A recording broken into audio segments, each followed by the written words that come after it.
Esos datos nos indican la gravedad del tema. Podemos ver ahí, no sé si alcanzan a ver, pero aquí en la primera aparece población en edad escolar para el año 2016, 17 hasta el 22. Población en edad escolar entre 5 y 17 años. Podemos ver que, de hecho, y es algo que debemos de tener presente quienes estamos en educación, la pirámide poblacional de Honduras ya mostraba signos de disminución en la base, como le ha ocurrido a todos los países, ¿no? Es decir, los países desarrollados hace más de décadas que están en eso. Costa Rica y Panamá fueron los primeros, especialmente Costa Rica en Centroamérica, lo que significa que no podemos seguir esperando que cada año el primer grado va a tener mayor matrícula. Eso ya no va a ocurrir, aun cuando, de acuerdo a lo que presentó el INE recientemente, durante la pandemia de nuevo se ensanchó un poco la base, hubo un promedio de nacimientos mayor al que mostraba la tendencia pre-pandemia. Entonces, es probable que en 4 años, 5 años, vamos a tener una matrícula de primer grado que vuelva a crecer. Pero la tendencia ya de la última década ha sido disminución en la base. Y eso es habitual. Ustedes leen noticias de cómo los sistemas de pensiones de los países desarrollados entran en crisis, justamente porque cada vez nacen menos niños, ¿sí? Y hay menos niños en la escuela y por lo tanto la cantidad de docentes activos o de trabajadores activos para mantener el sistema de pensiones, a propósito del INPREMA, es cada vez menor. Pues bien, la parte que más nos interesa no es tanto la matrícula, que ya venía disminuyendo en los últimos años. Prepandemia, entre 2014 y 2020 habíamos perdido 150,000 menores.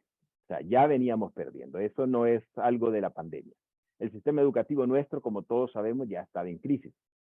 Lo grave es la cantidad de menores, ¿sí? Entre los 5 y los 17 años fuera del sistema. Podemos ver que para el 2021, 758,000. Y este año, y eso hay que reconocerle, que las direcciones departamentales hicieron un gran esfuerzo este año, siguiendo niños a través de los directores municipales, buscando cómo mejorar la matrícula. Hay que reconocer, este es un logro de esta administración durante este año, que mejoraron la matrícula. Ojo que se mejoró en básica, no en media. Y eso no es de extrañarse. Toda la literatura internacional dice que cuando los niños de 15 años en adelante se retiran del sistema formal, es muy difícil que regresen porque habitualmente se incorporan en actividades que generan ingresos familiares. Ya como estudiantes a tiempo completo no lo vamos a tener.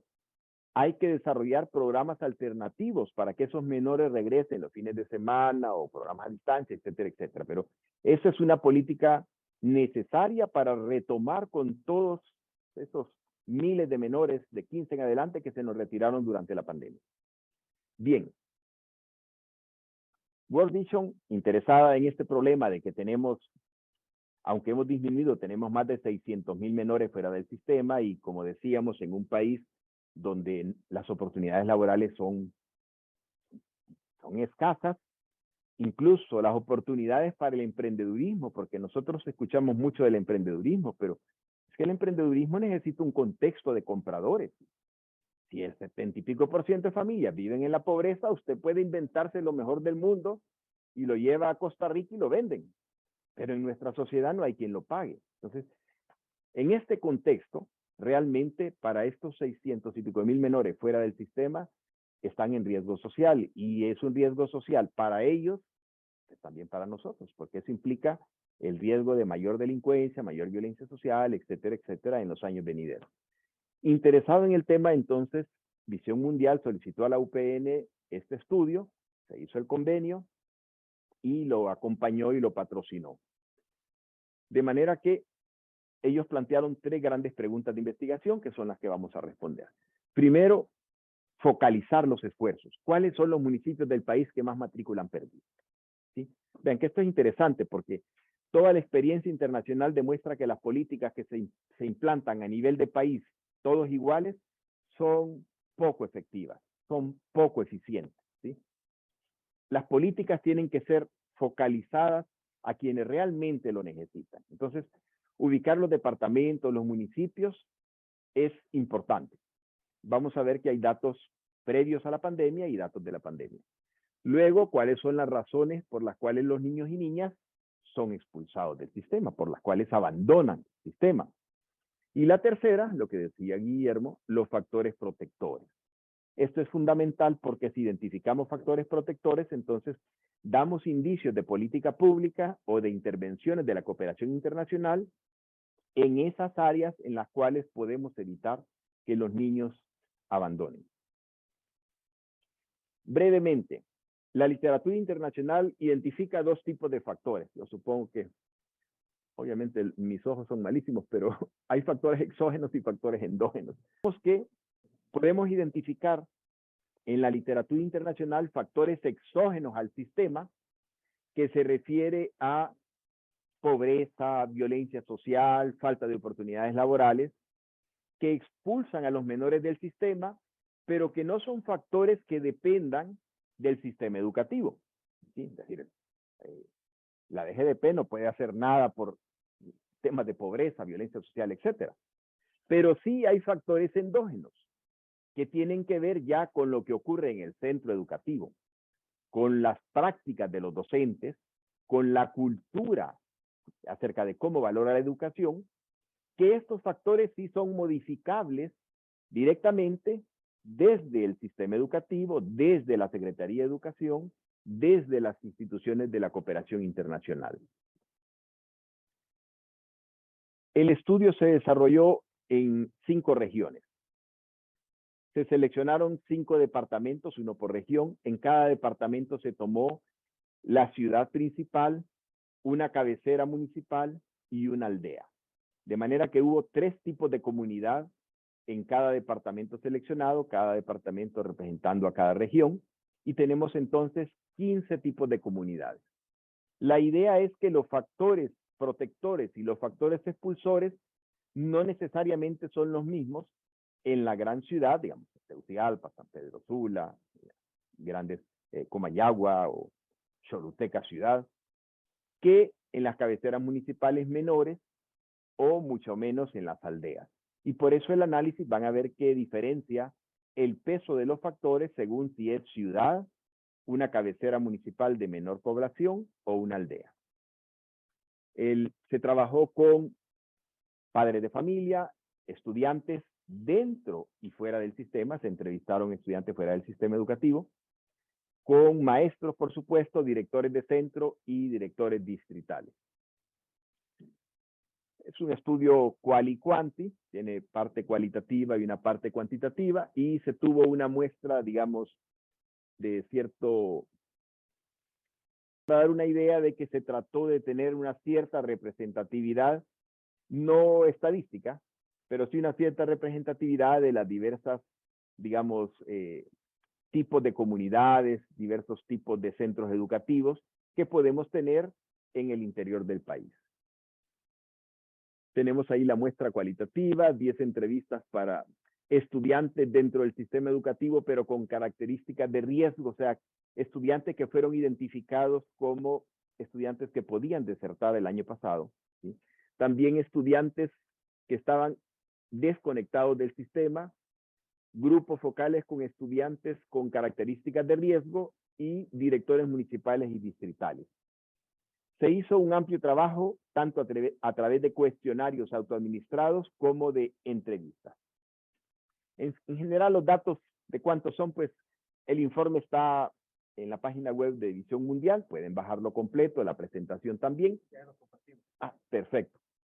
La idea es entonces simplemente presentar los resultados principales y tener algún diálogo sobre qué significa eso en términos de intervenciones, en términos de política pública. ¿Qué se puede hacer a raíz de esta información?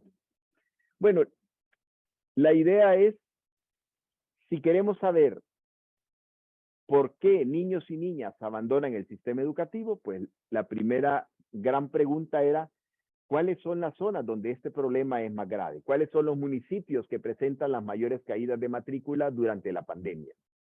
En un principio se analizó los que habían perdido matrícula desde el 2016. Hay un primer dato. En el informe aparecen 20 municipios. Voy a leer solo algunos. El Rosario de Olancho había perdido más del 50% de su población educativa del 2016 ya para el 2021. Y están en los centros regionales. Sí, es importante que la vean. Hacemos de todos modos, igual se les va a compartir a ellos la presentación. el estudio. Ok. Me compartió desde que... Perfecto.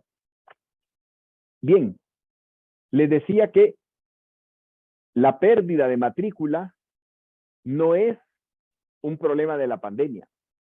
De hecho, es un problema que venimos arrastrando durante toda la década anterior y, por supuesto, está asociado a factores estructurales, ¿no? No es que el sistema educativo esté expulsando población, es la sociedad está en una crisis económica, social, política, etcétera, que genera deserción. El Rosario en Olancho perdió más del 50%, al igual que la Jigua en Copán y otros municipios de Lempira y Santa Bárbara, aparecen como los municipios que perdieron de alrededor del 40% o más durante ese periodo 2016 al 2021. En 5 años habían perdido 40% o más de la matrícula. Vean que esos son datos realmente alarmantes, ¿no? Muchos de ellos están asociados a familias completas. En el estudio se visitaron algunas comunidades de Olancho y uno mira casas y le dicen, no, estas casas fueron abandonadas, las familias completas se fueron. Obvio, eso significan niños que están en el censo, pero que no aparecen como matrícula. Esto del 2016 al 2021, y si lo vemos en mapa, para los que no lo pueden ver, aparecen los departamentos de Copán, Santa Bárbara, Lempira y Olancho, como los departamentos que presentan, digamos, la mayor pérdida de matrícula en ese periodo 2016-2021. Siempre en Occidente, la mayoría, pero Olancho es uno de los departamentos que más matrícula perdió en ese periodo, ¿sí? Para muchos de nosotros fue llamativo encontrar que Lempira perdiera tanta matrícula, porque uno tenía la idea de que Lempira estaba siendo bastante favorecido por la política pública, pero lo que es en educación realmente no. ¿Sí? De hecho, los municipios con mayor pérdida de matrícula en los últimos años son de Olancho y Lempira. ¿Sí? De manera que el estereotipo que teníamos de que Lempira seguro no perdía matrícula porque le estaba, digamos, yendo muy bien en política pública, no era cierto. No era cierto. Al menos en educación eso no se cumplió. Bien, si nos vamos al periodo estricto de la pandemia, de nuevo, Lempira aparece como el departamento que más perdió matrícula durante la pandemia. ¿Sí?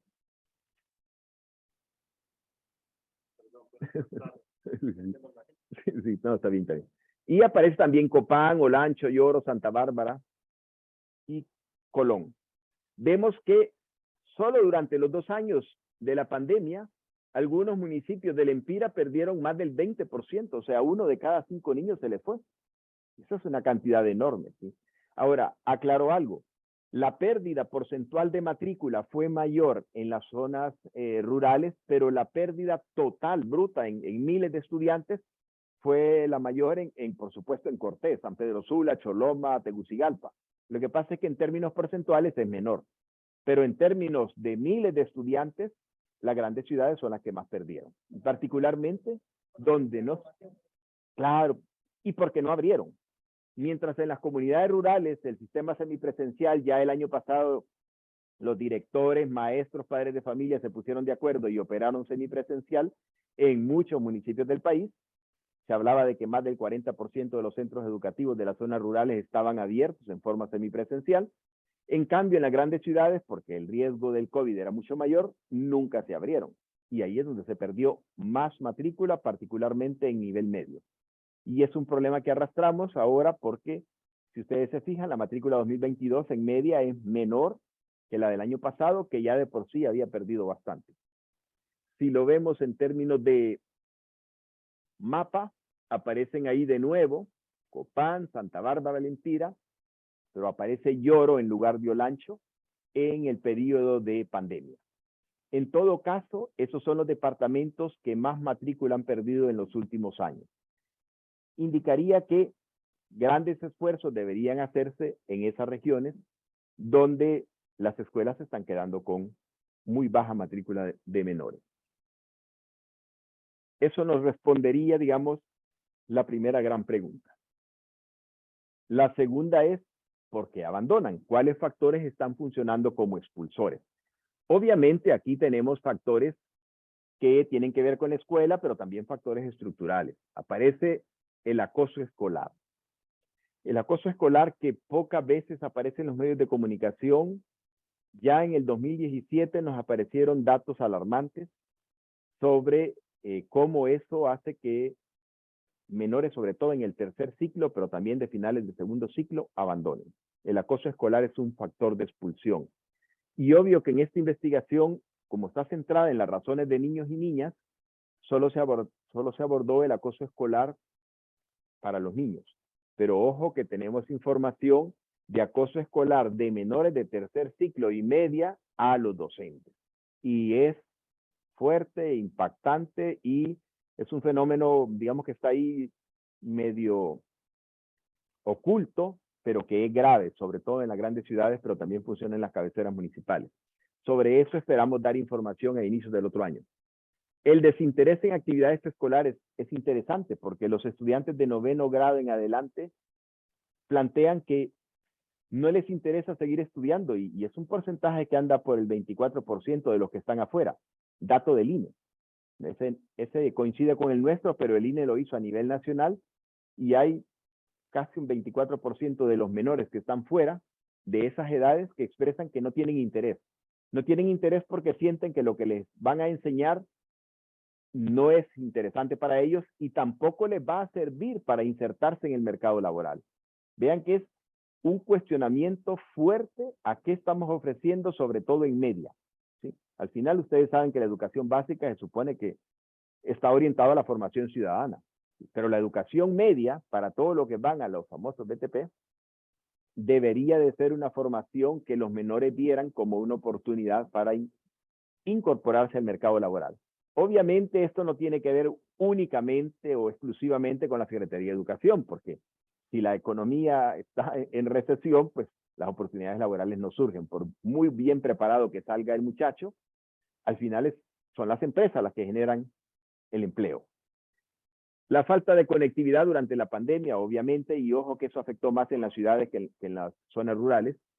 Las malas calificaciones, repetir grado, esto también provoca abandono, ¿sí? Esto también provoca abandono y esto implica la necesidad de un acompañamiento. Y por supuesto, no asistir a prebásica. Y vean qué interesante. Este 5 está asociado con el 4. No solo en nuestro estudio, sino en estudios internacionales se muestra que los menores que no asisten a prebásica van en desventaja desde los primeros grados con sus compañeros que sí lo hicieron. O sea, si nadie fue a prebásica en primer grado, todos están en iguales condiciones. Pero si la mitad de ellos fue y la otra mitad no fue, quienes no fueron empiezan a darse cuenta que ellos no entienden y aquellos sí. Que aquellos aprenden rápido y ellos no. Y eso va afectando su autoestima educativa y su autoestima general personal. Entonces, los niños que se enfrentan a una realidad en la que ellos no fueron a prebásica y varios de sus compañeros o la mayoría de sus compañeros sí fueron, entran en una desventaja muy, muy importante desde primer grado. Y son proclives a malas calificaciones, a repetir y abandonar. De manera que extender prebásica es muy importante. Bueno, si vemos, según las comunidades, ser víctima de acoso es un problema más grande en las ciudades, ¿sí? Es menor en las cabeceras municipales y mucho menor en las aldeas. Ustedes saben que en las aldeas los padres de familia se conocen, los niños se conocen y cuando alguien molesta mucho a otro, los padres van y se visitan de casa a casa, ¿sí? Y la situación termina arreglándose de alguna manera, pero en las ciudades, en el anonimato, es grave. Malas calificaciones, curiosamente esto afecta más en las zonas rurales. Tiene que ver que los padres cuando los niños salen mal o repiten grado dicen no, este no sirve para la escuela y lo sacan, ¿sí? En las ciudades esto como que hay un poco más de conciencia del padre de familia y ocurre menos. Desinterés en actividades educativas, interesante, más en las cabeceras municipales y las aldeas.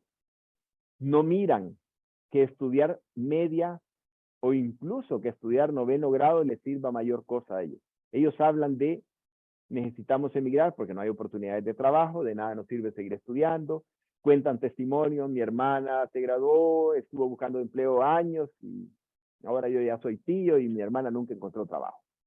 O mi hermano fue hasta San Pedro Sula a buscar empleo, regresó, nunca halló empleo, emigró. Entonces, el desinterés tiene que ver con la falta de oportunidades laborales y los muchachos ya lo perciben, sus padres de familia ya lo perciben, como lo vamos a ver. Y durante la pandemia, la falta de conectividad en las ciudades fue un factor expulsor. En las zonas rurales con mucho menos peso porque los maestros recuerdan que visitaban las escuelas, funcionaron semipresencial. Respecto a si, a ver, no se mira la pregunta de arriba, considera que, a ver si subimos para que todos puedan ver la pregunta.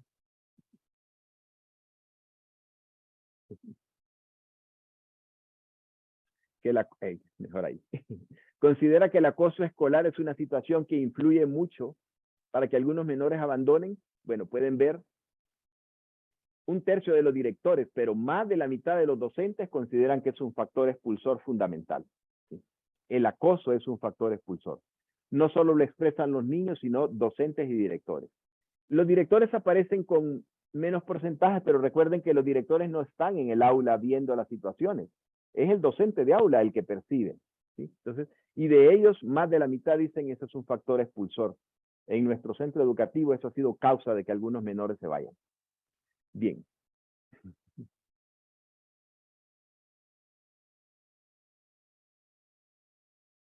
Oh. Bien, factores familiares que expulsan. La falta de acompañamiento, la situación económica, por supuesto, las expectativas de los padres y ojo con este factor que nos sorprendió, la violencia intrafamiliar, ¿sí? Que durante la pandemia tuvo mayor peso. ¿Sí? Los gastos para el Internet, lo que tiene que ver con situación económica, bueno, los menores en el sistema, menores fuera del sistema, vean que coinciden, eso fue un factor expulsor. Docentes y directores igual. Es decir, 8 o 9 de cada persona consultada, estudiantes dentro, estudiantes fuera, docentes y directores, todos coinciden que los gastos en la conectividad fueron un factor expulsor. Nunca se dio el Internet gratuito, bueno, todavía no lo tenemos, y el sistema estuvo operando supuestamente en forma virtual. Ese fue un factor expulsor fundamental. Esto tiene que ver con la valoración, vean qué interesante, y eso sí es muy importante para todos los que trabajamos en educación. Según los docentes y directores, cada vez los padres de familia creen menos en la educación. Tiene que ver con la falta de empleo, con la falta de oportunidades laborales. Los padres de familia dicen, ¿para qué lo dejo estudiando media si igual no va a encontrar empleo? Y tiene que emigrar. Vean que esto es como una desesperanza que ya marca a muchos jóvenes, sobre todo en las zonas rurales y cabeceras municipales, más que en las ciudades. Vean que es alta, ¿sí? Creen mucho en la educación, es un porcentaje, pero si luego vemos aquí, la mitad de los docentes y más de un tercio de los directores dicen, no, es que cada vez creen menos. Cada vez los padres de familia creen menos y por supuesto ese mensaje se reproduce en sus menores, ¿sí? Entonces los menores dejan de ver la escuela, el colegio, el instituto como una oportunidad de crecimiento personal. Y eso nos va a vaciar los centros educativos y por supuesto tiene un impacto en el país. ¿Cuál va a ser la productividad de nuestra fuerza laboral si los jóvenes están abandonando el sistema tempranamente? Si lo vemos por ciudades, la situación económica prácticamente pesa en todos, un poco menos en las aldeas. La violencia intrafamiliar es un factor de mayor peso en ciudades y cabeceras municipales. Un director nos dijo, mire, en las aldeas no se denuncia, pero también ocurre. También ocurre. Hay casos de abuso, casos de esto, sobre todo durante la pandemia, hubo muchos casos de violencia intrafamiliar que conocieron los directores. Bajas expectativas educativas de los padres ocurre más en las zonas rurales. Los padres que dicen no vale la pena que el menor siga en el centro educativo porque al final no va a encontrar empleo. Eso es un fenómeno más frecuentemente identificado en las zonas rurales. Y la falta de acompañamiento de los padres, ese es un factor expulsor en todos los tipos de comunidades. Ahora, del centro educativo. El acoso en el centro educativo, ¿sí? No solo es a nivel individual que el niño lo siente, sino a nivel de centro educativo, falta de actividades extraescolares como deportes, artes. Es decir, como lo vamos a ver, ese es un factor protector. Los centros educativos en los cuales la comunicación menores-maestros es muy impersonal, que ocurre más en las ciudades, genera menos identificación del niño, del menor, con el centro educativo y es un factor expulsor. Las expectativas de los padres sobre las capacidades escolares y la violencia intrafamiliar. Acoso escolar, más frecuente en la ciudad cabecera municipal, falta de actividades extraescolares, más en las cabeceras municipales y ciudades, falta de programas de apoyo académico es un problema más grave en las ciudades, es decir, los menores que se van quedando atrás no tienen acompañamiento. Aun cuando la normativa dice que hay que dar reforzamiento y recuperación, la tarea se le asigna al mismo docente. Es decir, el mismo docente tiene que ver cómo recupera a esos menores y le estamos asignando trabajo extra que al final el docente dice, bueno, lo termino pasando. Yo siempre hago énfasis en esto. A veces dicen, no, pero es que en los países desarrollados no hay reprobación o casi no hay. Claro, casi no hay o no hay porque hay docentes que acompañan a los menores con problemas de aprendizaje. No es que el mismo maestro, además de desarrollar todo su trabajo, él mismo tiene que ver de dónde saca tiempo para acompañar a los menores que se van quedando atrás. Eso no es así. Hay otros docentes encargados de esa tarea, ¿sí? Pero en Honduras queremos que el docente dé la merienda, organiza la merienda, de acompañamiento, de extracurriculares, etcétera. Eso es imposible.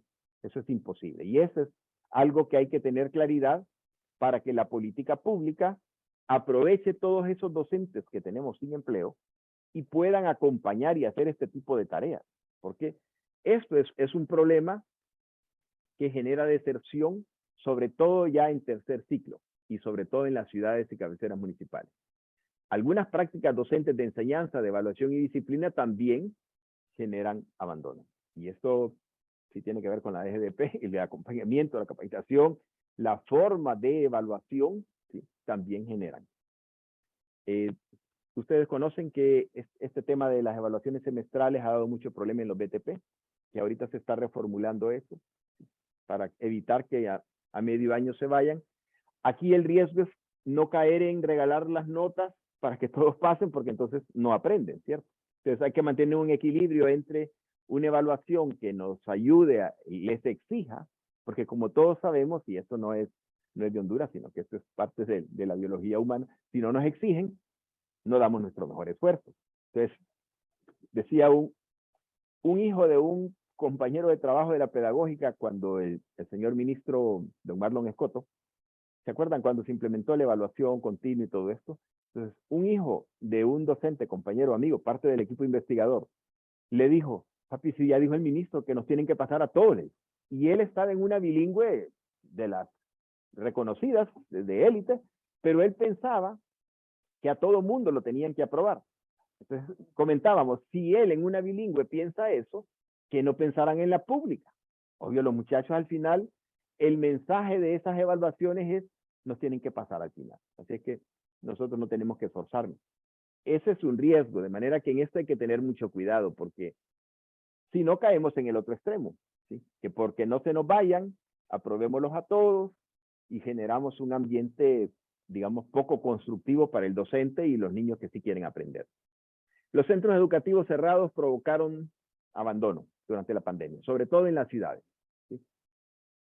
Las estadísticas dicen, los centros educativos que funcionaron semipresencial perdieron menos matrículas. Y es más, en las cabeceras municipales ocurrió, menores que estaban en centros educativos cerrados, los padres los pasaron a los que abrían a semipresencial.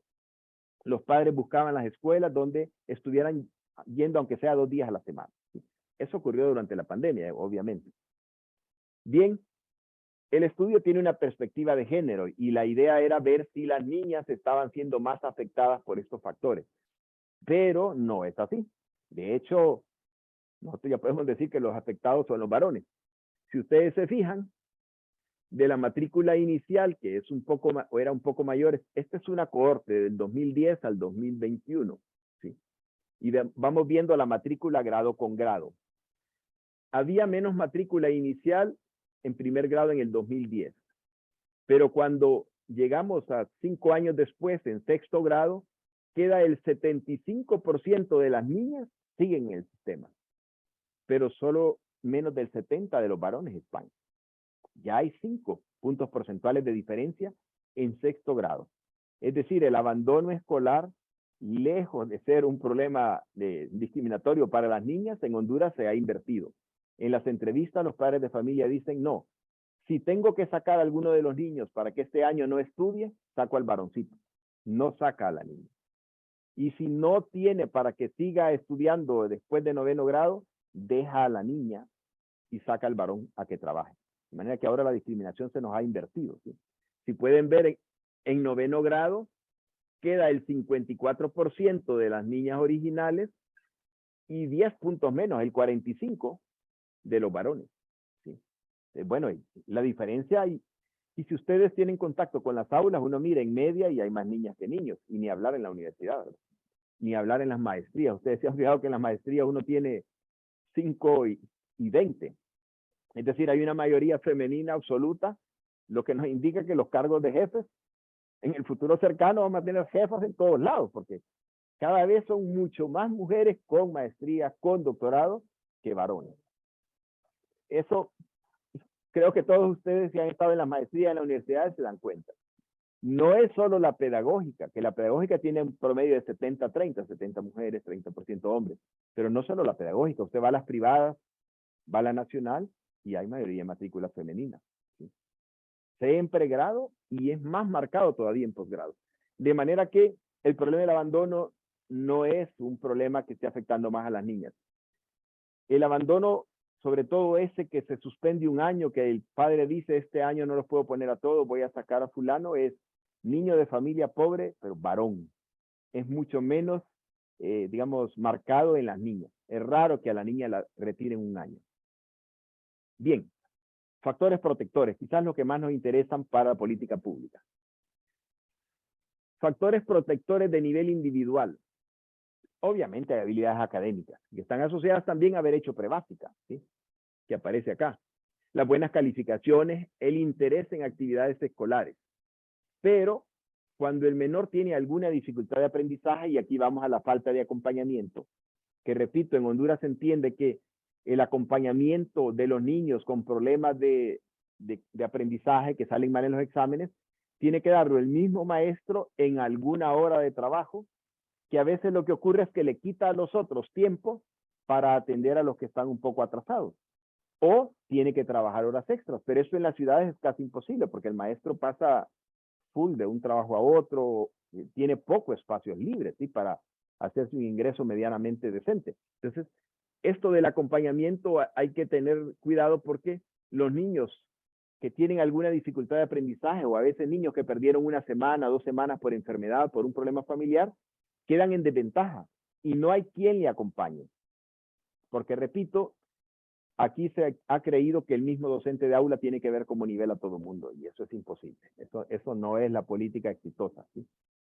Luego, la falta de interés, sobre todo en las zonas rurales, la repetición de grado, y bueno, cuando hay buenas calificaciones previas, pues funciona. Voy a pasar a las imágenes acá. Apoyo. Factores de nivel familiar. Ya sabemos que si los padres de familia acompañan, eso es un factor protector. Eso indica que hay que hacer algunas campañas de concientización con los padres de familia. Esto está acompañado de la idea de que cada vez más padres creen menos en la educación como factor de movilidad social ascendente, ¿sí? Y eso es un riesgo, ¿sí? Eso es un riesgo que nos deja las aulas vacías. Aparece lo de actividades extraescolares. Los niños que participan en deportes, actividades deportivas, en actividades extracurriculares, o que participan en concursos como las Olimpiadas de Matemáticas, en concursos de Olimpiadas de Geografía, Historia, que algunos colegios hacen. Todos esos eventos ayudan a que el niño tenga más identificación con el centro educativo y tenga menos posibilidades de abandonar. Todos los eventos estos de acompañamiento que los maestros organizan tienen sus efectos. Incluso hemos encontrado que se llaman clubes de ahorro, algo así, clubes de ahorros ahí en Intibucay y Lempira, por un programa de la cooperación internacional. Todos los niños vinculados a clubes de ahorro no abandonan. Se sienten parte de, tienen sus ahorritos, etcétera, etcétera, y ese es un factor de vinculación con la escuela, con el centro educativo, con sus compañeros. De manera que todas las actividades extracurriculares, claro, en esto hay que distinguir entre, digamos, una olimpiada de geografía e historia y un concurso de la madrina de 1000 cosas, ¿verdad? Hay de todo, pero todas estas actividades extracurriculares logran que el niño se identifique más con sus compañeritos, con su grado, con su escuela, con su maestro y disminuye las probabilidades de abandono. Eso es un factor de peso. Por supuesto, todo lo que tenga que ver con acompañamiento para los niños de bajo aprendizaje, con actividades extracurriculares, son factores protectores. Hay otros factores que tienen que ver con, digamos, aspectos fuera del sistema. La merienda escolar.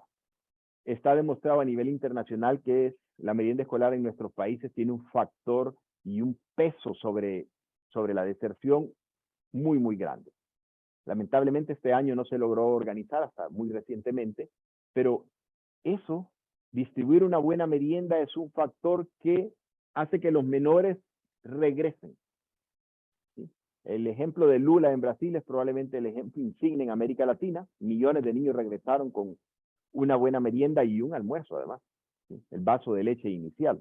Entonces, que si ustedes, bueno, ustedes están muy jóvenes, pero los que ya no estamos tan jóvenes, conocimos que hace mucho tiempo se daba un vaso de leche de soya, que al principio a los niños les caía mal, les hacía daño, les daba diarrea, etcétera, pero que era muy nutritivo. Todo lo que tenga que ver con una buena merienda está demostrado que es un factor protector. Y hay otro aspecto igual, que es extra educativo y es la famosa mochila. Muchos niños abandonan porque no tienen para un cuaderno, porque no tienen, parece broma, pero por un lápiz, porque el papá no les puede dar para un lápiz. Por no pasar la pena de que ellos no llevan lápiz, que no llevan cuaderno, abandonan. Entonces, la mochila escolar, bien focalizada en los municipios donde realmente se necesita, porque es que a veces se reparte donde no es tan necesario, pero bien focalizada es un aspecto protector. ¿Sí? Es un aspecto que ayuda a que muchos menores se motiven. Es decir, uno está acostumbrado a ver a los hijos, los que tienen hijos, sobrinos, sobrinas, verlos el entusiasmo con el que van las primeras semanas de clases estrenando cuadernos, mochilas, libros, etcétera. Hay muchos niños que jamás tuvieron esa experiencia. Jamás tuvieron esa experiencia de cuadernos nuevos, lápices nuevos, mochila. Entonces, cuando los programas de apoyo de la cooperación internacional distribuyen mochilas, eso aumenta de inmediato la presencia de los niños en los centros educativos. Y por supuesto impacta para que no abandonen a medio año por falta de lápiz, por falta de cuaderno, etcétera, etcétera. Esto sí tiene que ver con algunas prácticas escolares que en algunos centros educativos se les pide mucho material a los menores. Y algunos menores, ante la pena de no poder llevar los materiales que le están pidiendo, prefieren abandonar. Recuerden que ya quinto, sexto grado o tercer ciclo, los niños sienten pena cuando ellos no pueden llevar, y esto sí es una práctica que habría que corregir en algunos lugares con los docentes. Piden demasiado material sin ponerse a pensar si todos los menores pueden hacer esa compra, pueden conseguirlo. Dicen recortes, recortes, pero sí que algunas familias no tienen periódicos ni revistas de dónde recortar. Entonces, esa práctica sí hay que cuidarla y es parte de las políticas que se pueden implementar para evitar que el niño se sienta menos que el resto, se sienta penado y termine abandonando. Por supuesto, otra política indispensable es trabajar sobre el acoso escolar, sobre la violencia escolar. Eso es indispensable. Tercer ciclo, sobre todo tercer ciclo, pero hay ya desde quinto, sexto grado, a veces, bueno, conocemos casos de denuncias de tercer grado ya. Recuerden que esto del acoso escolar de alguna manera es un reflejo de lo que ocurre a nivel del gran sistema social, ¿no? Niños que viven en situaciones de violencia y van a reproducir el esquema del abusador dentro del aula, ¿sí?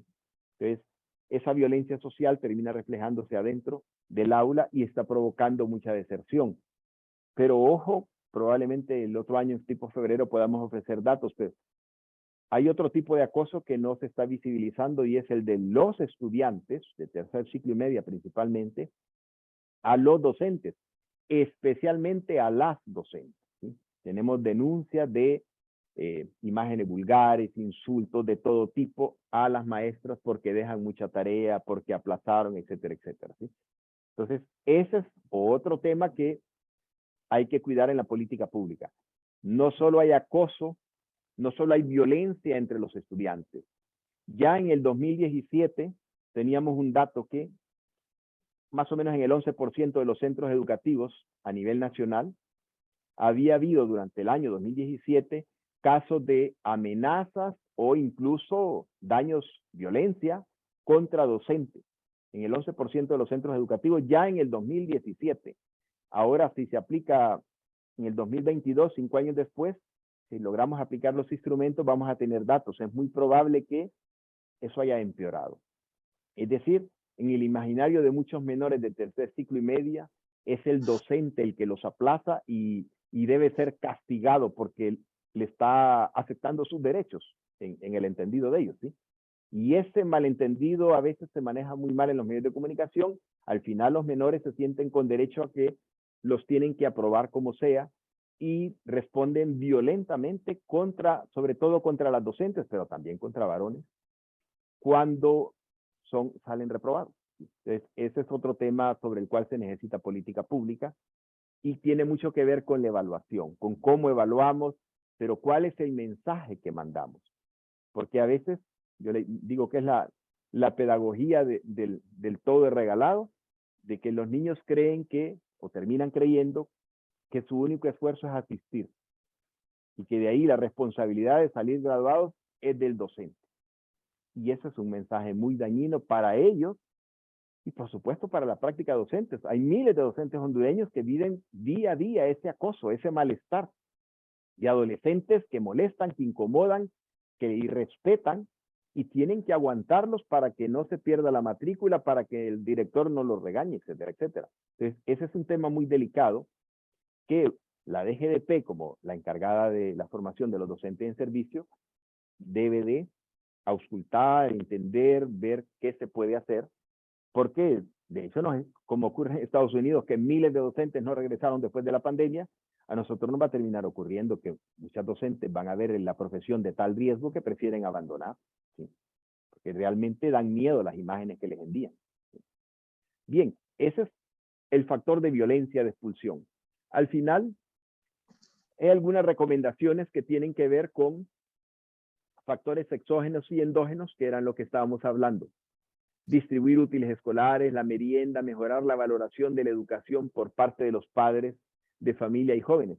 Obvio, esto no se puede hacer si la economía no empieza a generar más empleo, ¿sí? Si el sistema no ofrece oportunidades de empleo o no ofrece un contexto favorable para el emprendedurismo, pues por más que nosotros, como decimos, evangelicemos a los padres de familia, ellos se van a dar cuenta que los muchachos egresan y no hay oportunidades, ¿sí? Es decir, esto tampoco depende solo de los docentes. Y las campañas contra la violencia intrafamiliar. Obviamente eso es un tema. Los útiles escolares, la mochila, factor protector demostrado, ¿sí? Una mochila puede marcar la diferencia entre un niño que abandona o un niño que se queda. Un cuaderno, un juego de lápiz. Pero asociado a esto, ojo, la práctica docente de pedir muchos materiales tiene su riesgo. La merienda escolar, demostrado internacionalmente, es un éxito para retener e incluso para hacer que menores que habían abandonado retornen al sistema. La valoración de los padres, hay que hacer campaña, pero no depende solo del sistema educativo. Al final los padres se dan cuenta si hay o no hay oportunidades laborales. La violencia sí, sobre esto sí se puede trabajar y en la Secretaría puede trabajar con las organizaciones de la cooperación internacional, ONG, etcétera. Muchos docentes denuncian que ellos saben de casos de abuso en las familias, pero no saben qué hacer, ¿sí? Incluso la mayor parte de los docentes, ante casos de acoso en el aula, muchas veces estamos temerosos. ¿Qué puede hacer uno? ¿Qué puede hacer ante un muchacho que obviamente se jacta de ser pandillero? ¿Sí? ¿Cuántos docentes han muerto? Ya tenemos varios que han muerto por violencia de pandilleros, ¿cierto? Entonces, el tema de la violencia que se refleja de la sociedad en el centro educativo es un tema grave. Y en los factores exógenos, pues, la ampliación de la cobertura de prebásica, las intervenciones que disminuyan el acoso, las actividades de apoyo académico y las actividades extracurriculares. Esos están focalizadas como las más importantes. Lo primero, prebásica. Tenemos que disminuir esos casos de niños que tienen compañeros que hicieron prebásica y ellos no. Como decimos, los más listos, los más pilas, pues se nivelan ellos solitos. Pero hay otros que no.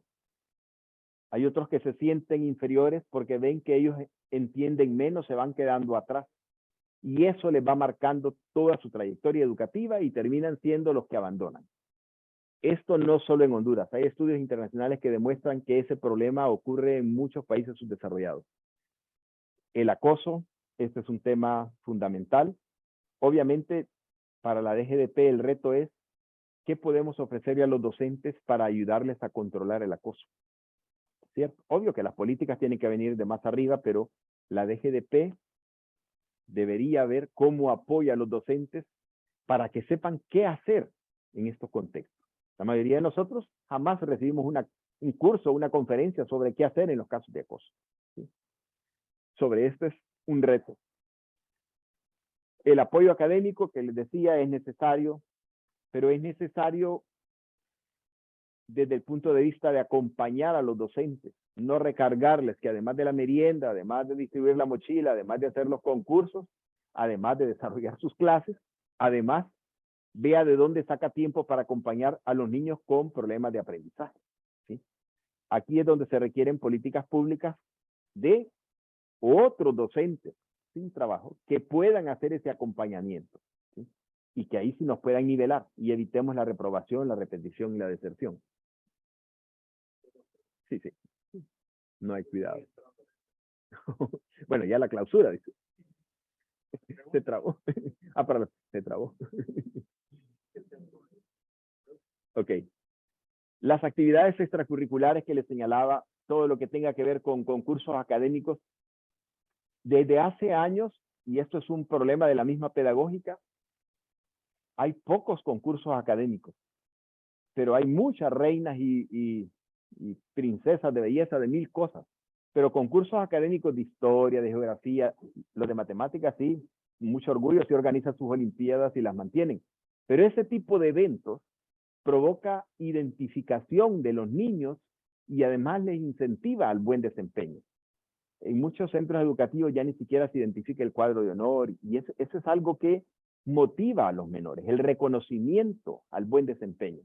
Y más allá de eso, todo lo que tiene que ver con deportes, artes, las actividades extracurriculares, como les decía, clubes de ahorro, etcétera, etcétera. Toda la información que procesamos indica que los menores que participan en ese tipo de actividades le dicen claramente, no hemos pensado en abandonar. Se sienten identificados con el centro educativo. En cambio, los centros educativos que no tienen ninguna actividad de este tipo, tienen más abandono. Una reflexión final. La palabra abandono viene de la expresión francesa laisser abandon, que significa dejar en poder de alguien. Esos 600,000 menores fuera del sistema los dejamos en poder de bandas, organizaciones criminales que fácilmente los pueden motivar a ganar dinero inicial, más o menos rápido, y todos sabemos que condenan su vida, ¿cierto? Condenan su vida. Pues bien, este es un tema, digamos, de país. Obvio, la DGDP puede intervenir en algunos aspectos, la Secretaría de Educación puede intervenir en más aspectos, la cooperación internacional puede intervenir, pero es un tema de país, ¿cierto? Es un tema de país que va más allá del quehacer de uno en el aula. Bien, preguntas o aclaraciones. Cuénteme.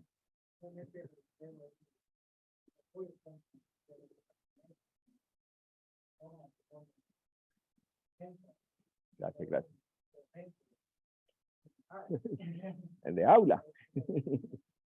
Gracias.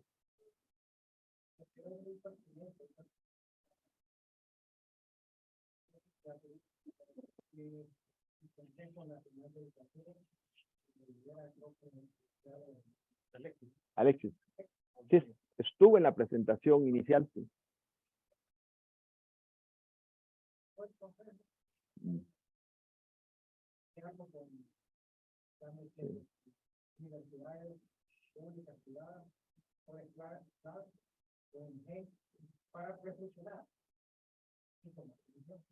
Sí.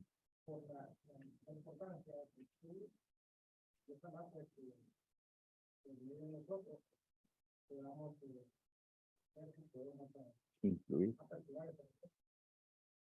De acuerdo. Ujú.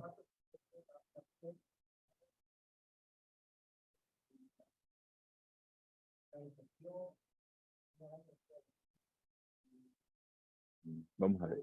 Ah, no, ya lo... No.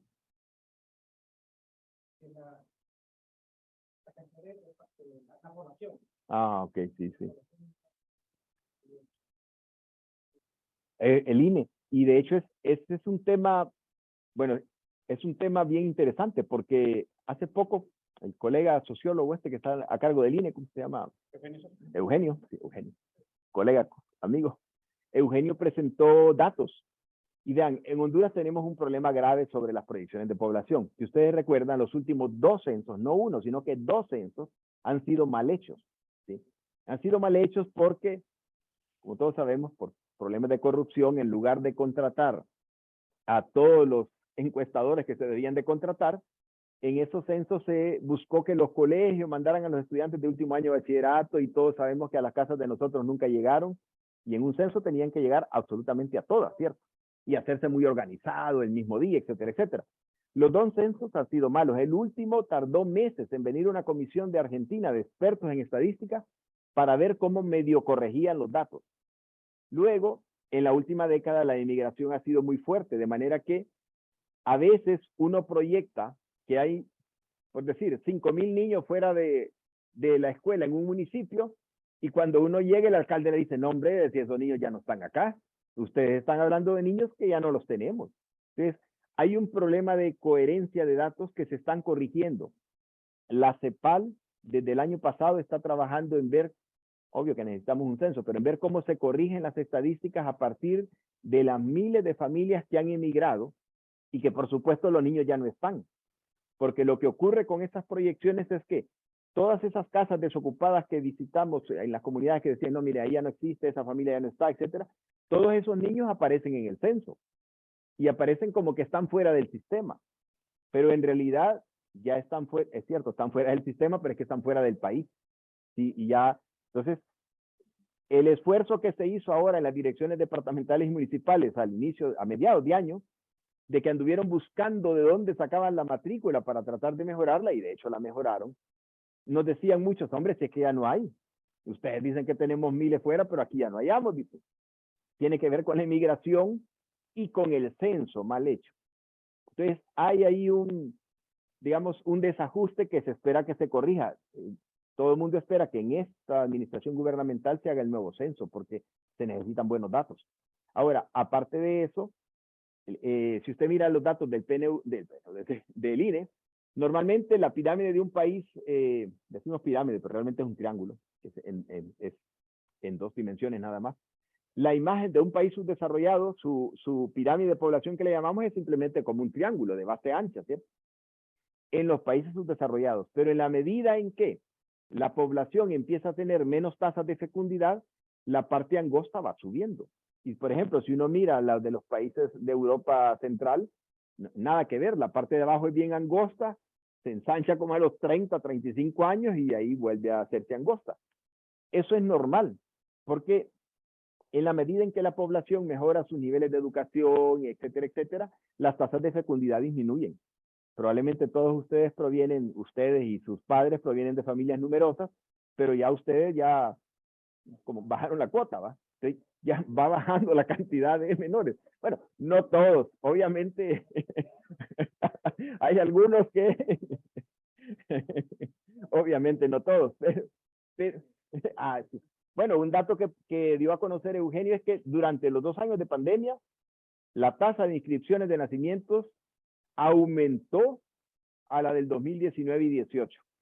O sea, vamos a tener la barrita de 20 y 21 va a subir ancha, ¿sí? Respecto a los años anteriores.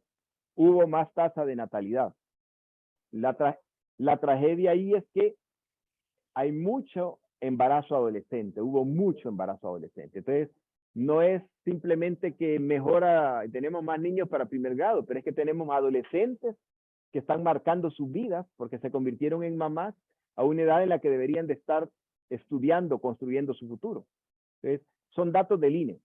Pero pasada la pandemia es muy probable que la tendencia de población sea que la base se va haciendo cada vez más angosta. Eso es habitual. Honduras más bien es de los últimos países, junto con Guatemala por su población indígena, que la base se había mantenido como la parte más ancha, pero ya eso cambió hace 8 o 12 años que la barra va disminuyendo, sí. Solo va a volver a levantarse con este tema de la pandemia. Pero ya no podemos pasar pensando que cada año el primer grado va a tener más matrícula y que necesitamos más nuevos maestros. Eso no va a ser así, por las tendencias que muestra el INE.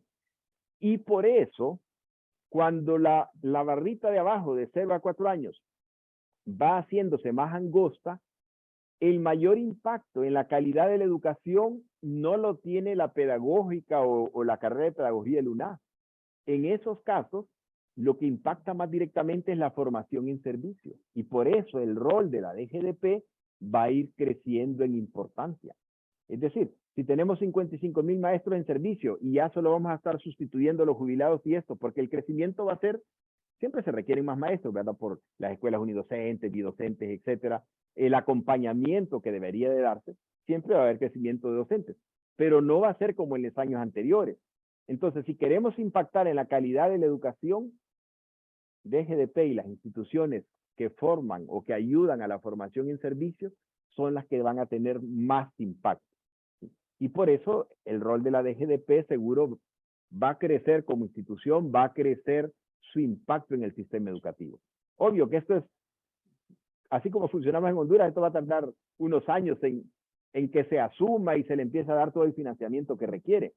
Pero toda la experiencia internacional muestra que hay un momento en el que el crecimiento de la población baja en la base y las instituciones de formación inicial pierden capacidad de impacto y aumenta el de las instituciones que dan la formación en servicio. O sea, va pasando, la capacidad de impactar en el sistema va pasando de las instituciones de formación inicial, UPN y UNA, a las instituciones de formación en servicio.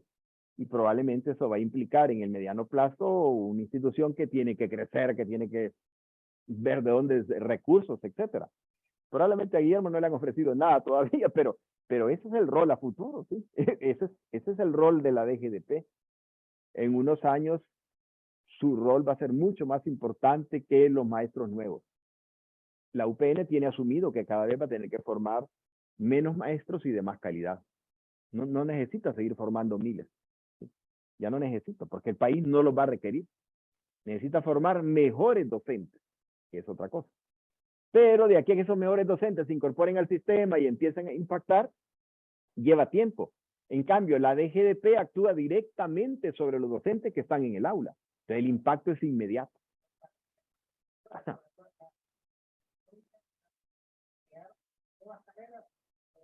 Sí. Sí. Inglés, técnica, informática, hay ciertas carreras que todavía pueden crecer mucho. Otras que ya solo van a tener un crecimiento normal, como decimos en los colegios, crecimiento vegetativo, que va poco. Pero ya no podemos pensar en que necesitamos miles de docentes cada año. Ya no lo vamos a necesitar en 5 años, ya eso va a estar estable y ya se va a necesitar cantidades cada vez menores. Ahora, la pedagógica está asumiendo eso como una realidad que tiene que cambiar su dinámica.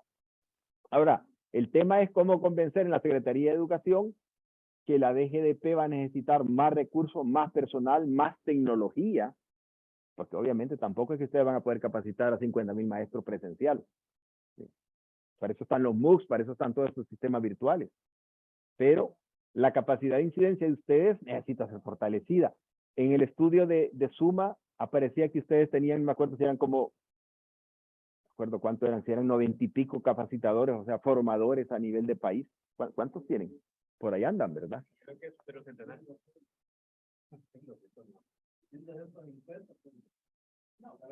No, pero solo regionales y ustedes, solo regionales y ustedes, no creo que hayan a 1000.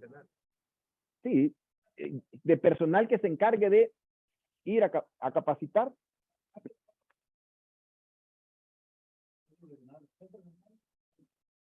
Bueno, 11. ¿Y cuántos profesores de matemáticas son en el país? Sí es. No, sí es. En suma se sacó, le tocaban miles de maestros a cada capacitador. No puede ser. No. Gracias. Sí. ¿Será que yo puedo hablar? Tengo levantada la mano. Yo llegué a un centro educativo en 1998 con 1.700 alumnos. Para el 2000 tenía 1.500. Pero la distrital me manda una nota y el servidor estaba reprobado.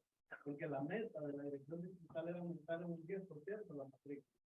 Entonces, cuando yo le digo, pero es imposible, solo tengo 36 aulas. Y tengo entre 40 y 45 alumnos por cada aula, no puedo cubrir 1.700. Y otro lado, y esta comunidad ya dejó de tener hijos pequeños. Los jóvenes ya no pueden vivir aquí, están emigrando a otras zonas. Pero ese punto me lo calificó mal, porque dijo que yo tenía que poner en la mesa, en el POA, o sea, aumentar en un 10% la matrícula. Pero ¿de dónde iba a sacar el 10%? Que había perdido 200 alumnos, porque ese fenómeno normal, escuelas como la Nicaragua, la Miraflores, desaparecieron y los docentes tuvieron que emigrar a otro lado porque ya no hay libros. Y los nuevos ya no quieren tenerlo en escuelas públicas. Claro. Pero eso cuesta que nos entiendan a veces las autoridades, pero qué bueno que ver ese tipo de trabajo para ir poco a poco haciendo la reducción, que ya no necesitamos tanto apuntar en cantidad, sino que en calidad. Yo quería que cada docente estuviera de 25 a 30 alumnos, claro, pero no 43, 45 en una aula, ya se imagina usted. Solo para revisar una tarea de matemáticas y una tarea que tarda un docente 2 3 minutos, solo eso lo pasó por la. De acuerdo. Preguntas. Ok. A los que estamos en virtual nos van a dar oportunidad de hablar. Claro.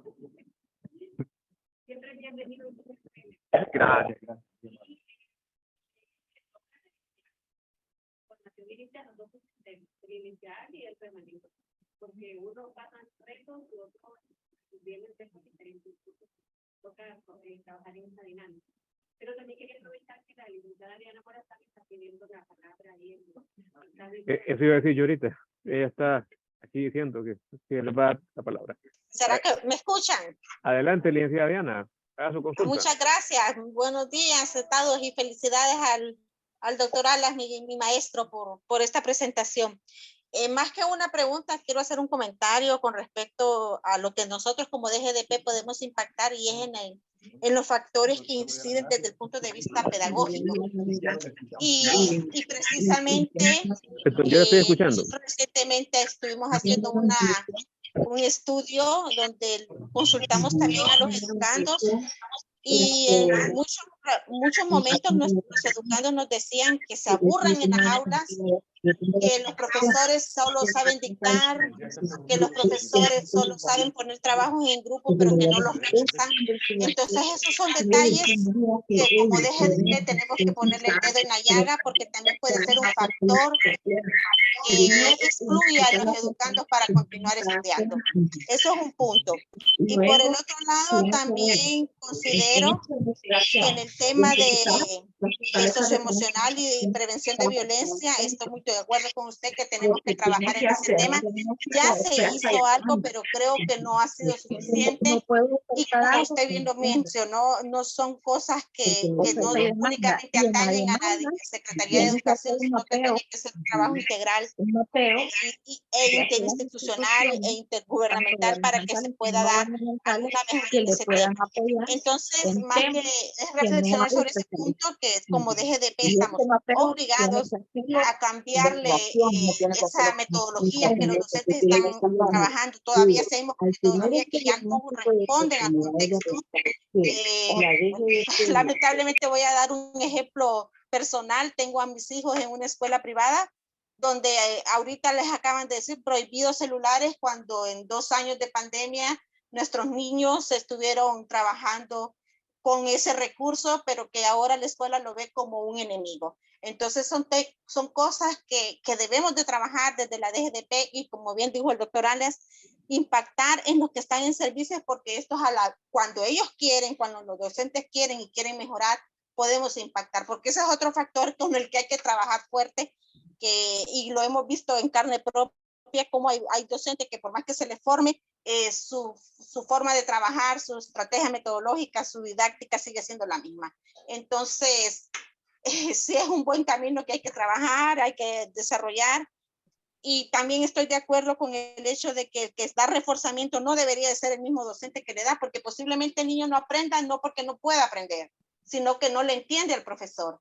Y si recibe reforzamiento con el mismo que le da clases día a día, entonces va a seguir en la misma rutina, el círculo vicioso en el cual no va a poder atender y al final se nos va a ir ese niño. Entonces, tenemos mucho que analizar, mucho que pensar y mucho que reflexionar sobre este tema, y me encanta, y ojalá podemos a futuro DGDP sentarnos a analizar toda esta situación. Gracias. Bueno, la colega, un gusto, gracias por su participación. Estaba destacando que en efecto hay actividades prácticas de aula de nosotros los docentes que terminamos expulsando a los estudiantes. Una de ellas que apareció en el estudio es cuando pedimos demasiados materiales, ¿sí? Y algunos menores, al no poder presentar sus materiales y eso les baja puntos y además se sienten apenados con sus compañeritos, eso se convierte en un factor de exclusión. Pero decía muy atinadamente la colega Diana que algunas prácticas también de tipo de tareas que al final terminan aburriendo al estudiante y corriéndolo del centro educativo. Sobre eso realmente necesitamos cambiar, pero como dijo la compañera, es que necesitamos, como bueno, está de moda el término, refundar toda la concepción de la educación. Y le voy a poner un ejemplo de matemáticas. Vean, estuvimos hablando un equipo de matemáticas con Luis Ramos, que creo que está de jefe de departamento. Bueno, miren, en matemáticas ha sido uno de los espacios curriculares donde muchos menores terminan corriendo, ¿cierto? Porque sienten, y en buena parte por culpa de nosotros, los profesores, sienten que no tienen las competencias, ¿sí? Entonces, el currículum de matemáticas actual está cargado de hacer algoritmos larguísimos, se pasan semanas enseñando la división con decimales, hacer la raíz cuadrada. Todavía hay docentes que duran un mes enseñando la raíz cuadrada en procedimiento.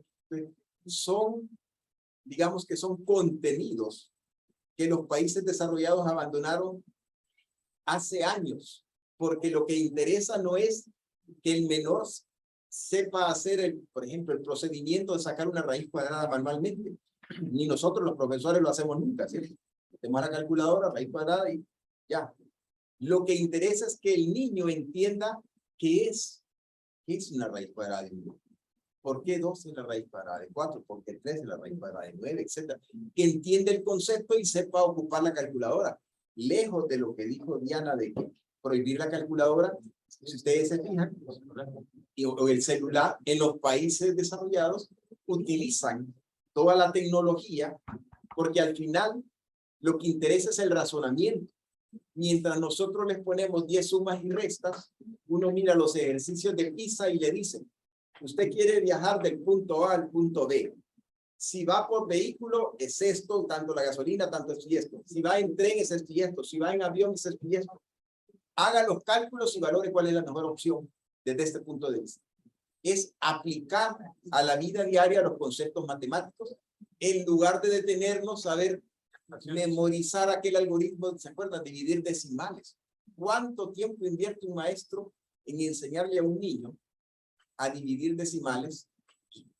Si me preguntan a mí, ¿hace cuántos años no hago una división de decimales manual? Bueno, ninguna división manualmente.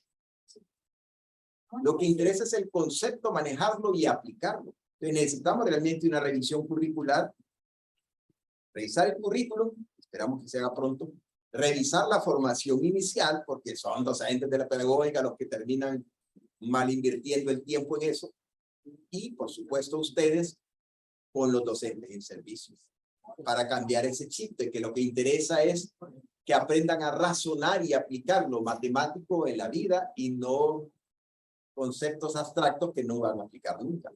Y esto va igual en sociales, digamos, una recarga de geografía de los volcanes, los ríos de África, etcétera, etcétera, probablemente en su vida lo van a visitar, pero no saben entender los fenómenos sociales, no saben entender el tema de las pandillas, el tema de esto que genera la violencia social.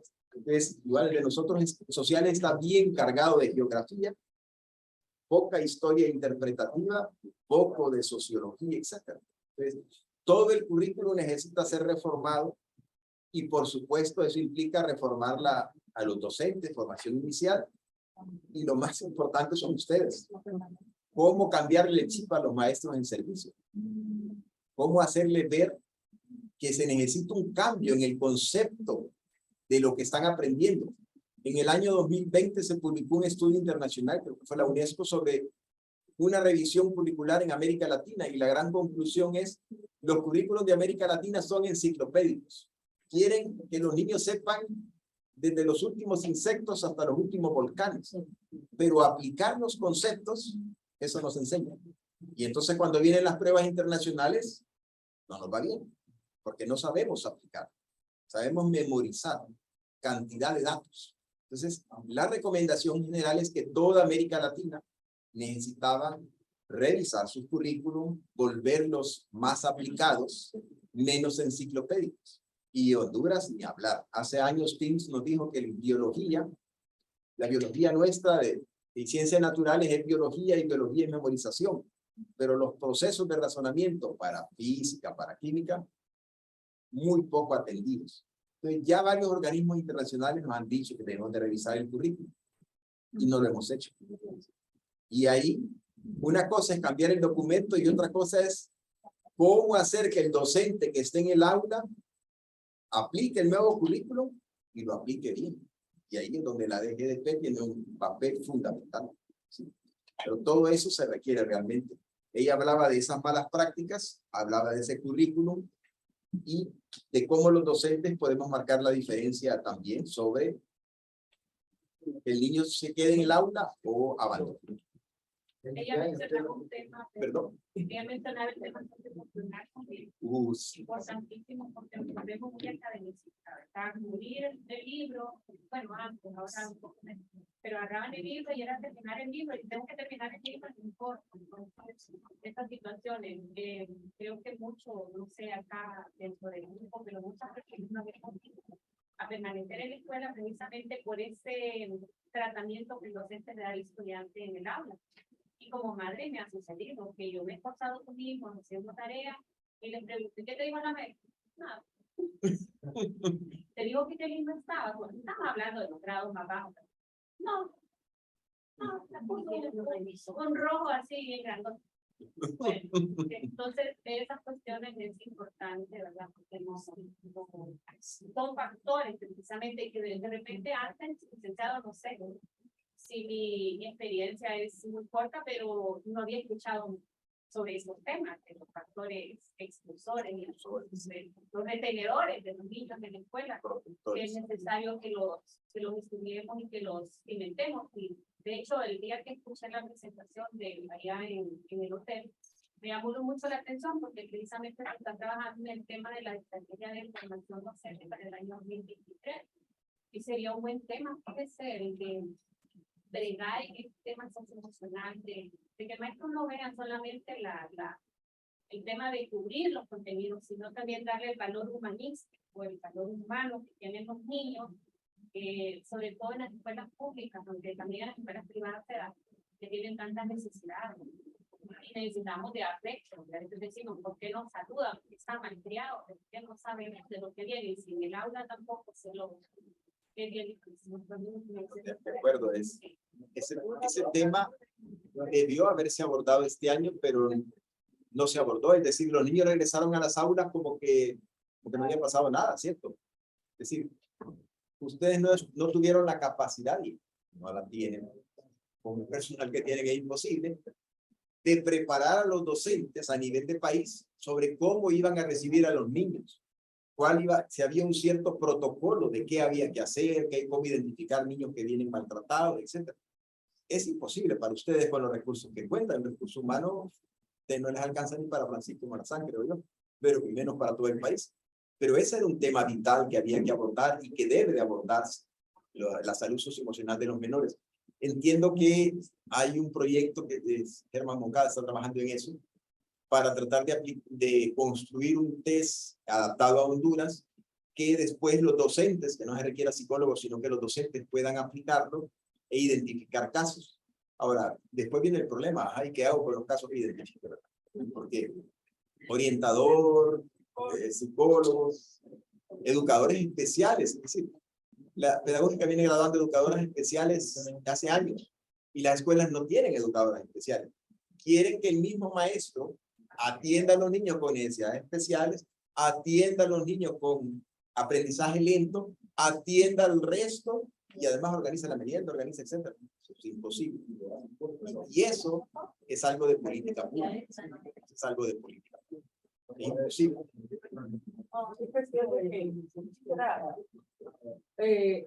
Solo para ordenar, por asuntos de tiempo, entonces esta sería la última participación y si hay alguna última consulta en el chat. Ok, entonces Emily después No, a mí me llama mucho la atención el hecho del acontecimiento que sucedió un poco con la profesora que salió por todos los medios de comunicación. Y yo creo que el primer paso para poder mejorar el sistema en este momento es como recuperar el respeto y la valoración del docente. Nosotros, o sea, usted está rodeado en este momento de un gran equipo de profesionales, ¿verdad? Que somos muy poquitos para todo el universo que tenemos que impactar y modificar los indicadores. Sin embargo, yo sí creo que, así como de emergencia a las autoridades, yo siempre les digo, nosotros tenemos que empezar a ver que tenemos que cambiar la forma de enseñar. Así como gente, ¿verdad? Nosotros, ¿cómo vamos a transmitir esto a los docentes? Nosotros vivimos, ¿verdad? Porque mi sobrino, igual que yo analizo la situación de mi sobrino, yo le digo, ¿qué más te gusta de la escuela? La hora de salida. Esa es la realidad. Esa es la realidad. O sea, ellos están expuestos a maravillas, a colores, a movimientos, y llegamos a una escuela cuadrada. Entonces yo creo que nosotros realmente el trabajo que tenemos es un trabajo duro, ¿verdad? Pero es de emergencia, ¿verdad? Yo creo que aquí tenemos que tener a alguien que nos empiece a cambiar el chip, porque el tema de competencias no es un tema tan fácil de implementar y de aprender y de enseñar. Entonces yo le decía a nuestro director, traigamos al experto del mundo más, porque tenemos que empezar con nosotros. Entonces creo que el tiempo que no lo hagamos es un tiempo perdido, porque el otro año tenemos un arduo trabajo, estoy trabajando en un nuevo currículo, y yo estoy completamente de acuerdo que tiene que ser contextualizado no de Honduras, sino de la región, ¿verdad? Entonces yo creo que en eso están, que ya tienen iniciativas trabajando para la región. Pero yo en lo personal creo que trabajos como estos tenemos que enaltecer, ¿verdad? Porque en este país mismo que investigación. Gracias. Entonces, sigamos, porque que no lo guardemos, hay que seguir. Nosotros sigamos hablando de eso. articulemos. La última. A Jessica. La última contienda. Doctor, buenos días compañeros, compañeras. Doctor, un gusto saludarlos. Conservo una linda amistad con ustedes de mayor clase. Cada vez que lo veo, me vuelvo a este espacio, del cual aprendí mucho y me sirvió mucho en la vida, te lo digo. Con esas estadísticas hoy me he defendido. Sí. Ya lo están molestando. Está echando el hoyo a ustedes, ya no tengo nada. No, sí, él fue mi alumno. Los aspectos impulsores, es importante visto acá desde el ángulo del alumno. Y obviamente todos estamos casi inmersos, la mayoría alumnos. La experiencia docente que hemos tenido nos lleva a ese a esos espacios donde tenemos que luchar por evitar la deserción escolar. Vamos, otros factores. Pero este espacio aquí donde estamos, esos aspectos de sectores pues, tenemos que evitar hacia nuestros docentes en nuestros cursos. ¿Cómo? Pues tomando acción de lo que ya estamos haciendo de manera muy modesta, pero estamos interviniendo. Primero, revalorando el recurso humano que tenemos en la EGDP, que es muy valioso. Y que de repente, igual que el resto de la docencia en Honduras, hemos estado relegados, perseguidos, humillados, descuidados. Y no se nos ha revalorado, como debería ser. Nosotros con todo este equipo aquí, doctor, y vamos a seguir contando con ustedes, que ojalá así sea, para que nos apoyen, nos orienten, nos motiven con sus estudios, sus investigaciones, para que nosotros, igual que hoy lo ha dicho claramente, reorientemos nuestros procesos en el marco del rediseño curricular, que si bien es cierto, todavía no está diseñado totalmente, pero va en proceso. Y nosotros no podemos esperar a que esté listo. Tenemos que ir sobre la marcha. Pero sí, revalorando nuestras capacidades que tenemos, reorientándolas, rediseñándolas, volviéndolas más amigables, actualizadas, y que esa deserción que tenemos en nuestros cursos de docentes desmotivados por la formación que nosotros estamos dando, volvamos al cauce, para que de alguna forma nos hagamos sentir, para que se sientan apoyados, con temas donde tengamos que revisar temas que estamos dando, en nuestro catálogo los tengamos que revisar y rediseñar en función de esa motivación que tenemos que causar en los docentes. Aquí ha habido mucho departamento, por ejemplo, de valorado, que lo estamos retomando. ¿Para qué? Para que todos nos sintamos a este nivel, porque todos son muy importantes. Y son muy valiosos. Estaban descuidados, artística, nutrición, francés por ahí, descuidado, inglés, sin tener un horizonte, inglés hacia dónde, por ejemplo, ir. Que ahora estamos enfocando como DGDP, pues, teniendo una propuesta, lo que usted decía. Estamos apuntando a atacar al maestro que está en, perdón, no a atacar, a apoyar al maestro que está en funciones, porque no podemos esperar las generaciones que vengan, si no, no vamos a hacer incidentes, es el que está en el aula. Y por ahí vamos, por ejemplo, con un área tan importante adicional a las demás, el inglés.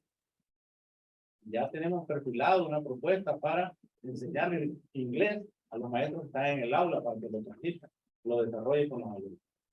Entonces, sí estamos retomando, compañeros, contamos con el apoyo de ustedes, sí, tenemos que levantar la motivación, nada nos puede detener en este proceso de cambio que tiene que haber. Así que muy agradecido, doctor, por su solución. Esperamos seguir compartiendo con usted. Una última participación en el chat, había y medio, Karina Molde. Solo yo lo quito. Ah, ok. Pero sí que quiere cerrar la televisión. Por favor, Jessica Medina de World Vision. Pues yo muy motivada y muy contenta realmente de haber sido parte de este proceso de investigación. Y muy contenta sobre todo del nivel de participación y debate que había en el pasado. Realmente siento que es motivante, muy motivante verlos a todos cómo están preocupados y motivados a hacer cosas distintas a favor de los más vulnerables. Entonces, más allá de resaltar lo que dijo el estudio, que ya el doctor muy bien lo ha explicado, pues solamente incentivar, para que como hondureños en este espacio que tenemos el privilegio de estar, podamos hacer acciones de incidencia que lleguen a los más vulnerables. ¿Quiénes son? Las niñas y niñas de los hospitales. Así que muchas gracias. Muchas gracias. Bien, compañeros, podemos seguir dialogando, arreglando el mundo. Tenemos que arreglarlo poco a poco, por supuesto. Los recursos no son ilimitados, sí decir y comentar que hay la idea de que el siguiente año sí va a haber más recursos para DGDP, no como quisiéramos. Y aunque no los hubiera, que sí los va a haber, no podemos sentarnos de nuestros cruzados. Hay que hacer, yo admiro mucho a los compañeros que se motivan y hacen incluso gestión extra.